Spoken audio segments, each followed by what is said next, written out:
오늘 우리가 보고 있는 말씀은 데살로니가 전서 2장 말씀입니다. 본서의 배경이 되는 데살로니가라고 하는 지역은 그 유대인들이 굉장히 강성이었죠. 그래서 많은 핍박이 심했었습니다. 그럼에도 불구하고 이 데살로니가 교회는 바울이 전한 복음에 든든히 서서 흔들리지 아니하고 믿음을 지켰다라고 말씀을 드렸습니다. 어떻게 그럴 수 있을까? 보통 우리는 연약하기 때문에 작은 어려움과 작은 시련 앞에서도 마음이 무너지기 마련이거든요. 근데 어떻게 이렇게 극심한 고난 가운데서도 믿음을 잘 지켜나갈 수 있었을까? 그것은 사도 바울의 어떤 탁월함보다도 사도 바울이 전한 그 복음 자체의 능력이 있기 때문입니다.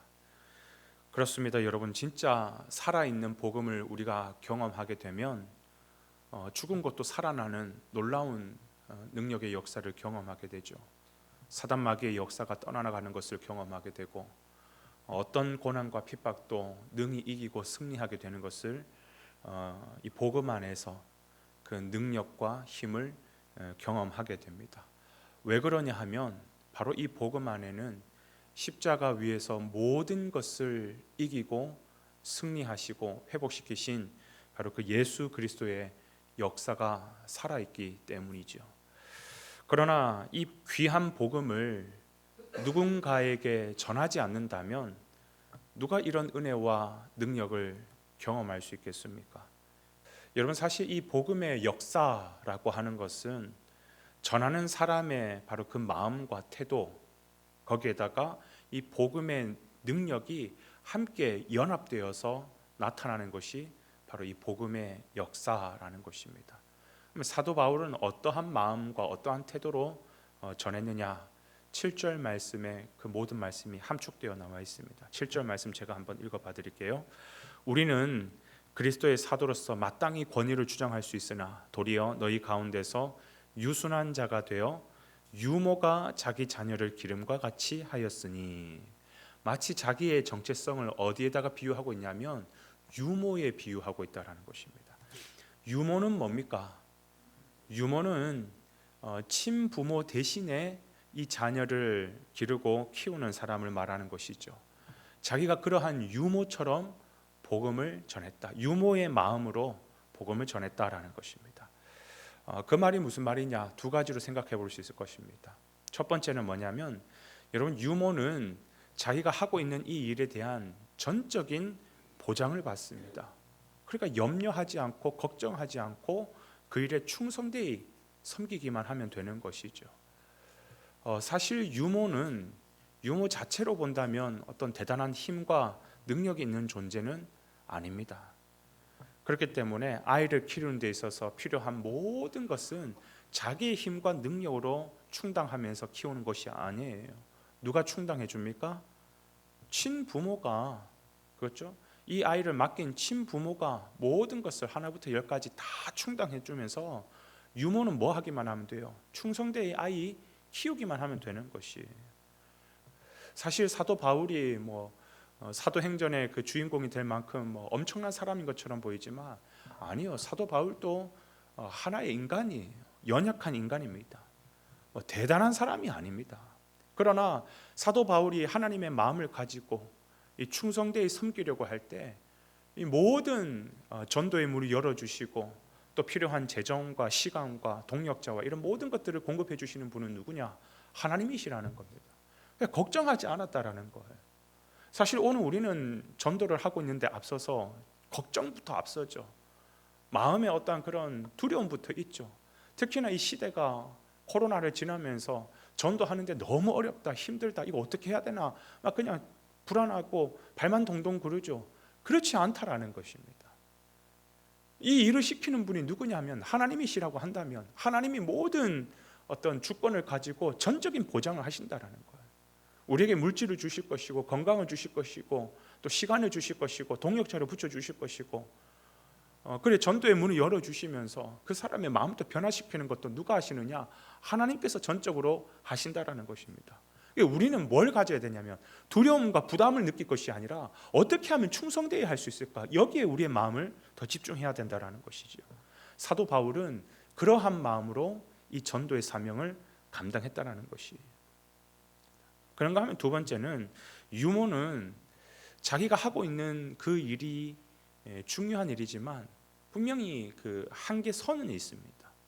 다시 말하면 진짜 부모가 아니기 때문에 이 아이를 내가 다 키웠다 하더라도 이 아이에게 친권을 사용할 수는 없습니다.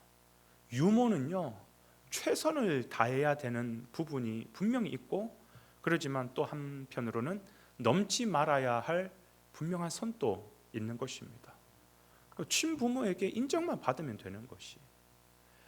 복음을 전하는 것도 마찬가지입니다. 사도 바울은 지금까지 그 첫 성이었던 빌립보에서 복음을 전할 때나 두 번째 성이었던 데살로니가에서 복음을 전할 때나 오늘 본문에 보면 참 많은 표현들이 나오지 않습니까? 6절에 보면 사람에게서는 영광을 구하지 아니하였느니라. 8절에 보면 우리의 목숨까지도 너희에게 주기를 기뻐하였다. 9절에 보면 우리의 수고와 애쓴 것을 너희가 기억할 것이다. 10절에 보면 어떻게 거룩하고 옳고 흠없이 행하였는지 너희가 증인이다. 11절에도 각 사람에게 아버지가 자기 자녀에게 하듯 권면하고 위로하고 경계하였다.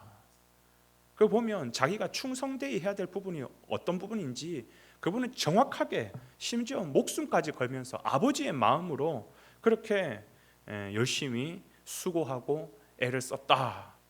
그렇게 얘기를 하고 있으면서 동시에 넘지 말아야 할 부분이 분명히 있죠.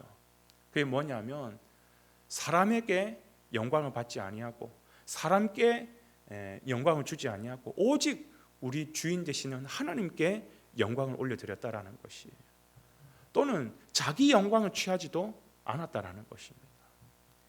여러분, 우리가 사역을 하다 보면 자주 이렇게 빠지는 연약함이 뭡니까? 사역하다가 뭔가 좀 이렇게 결과물이 나오고 사역하다 보니까 뭔가 좀 이렇게 누군가가 잘한다 그러니까 그 모든 영광은 자기가 취하려고 하는 거예요. 자기 이름 드러내려고 하고 자기 막 박수 받으려고 하고. 아니요, 우리가 복음을 전할 때는 전적으로 모든 영광 하나님 앞에 올려드립니다. 유모는요, 자기에게 일 맡겨준 친부모에게 인정만 받으면 되는 것이에요. 이 두 가지를 살펴보면서 우리가 깨닫는 것은 뭐냐면 사실 이 유모라고 하는 이 단어는 성경의 또 다른 표현으로 뭐라고 우리가 익히 잘 알고 있냐면 청직이라는 단어죠. 청직이. 오늘 우리가 쓰는 언어로 표현한다면 매니저예요. 매니저.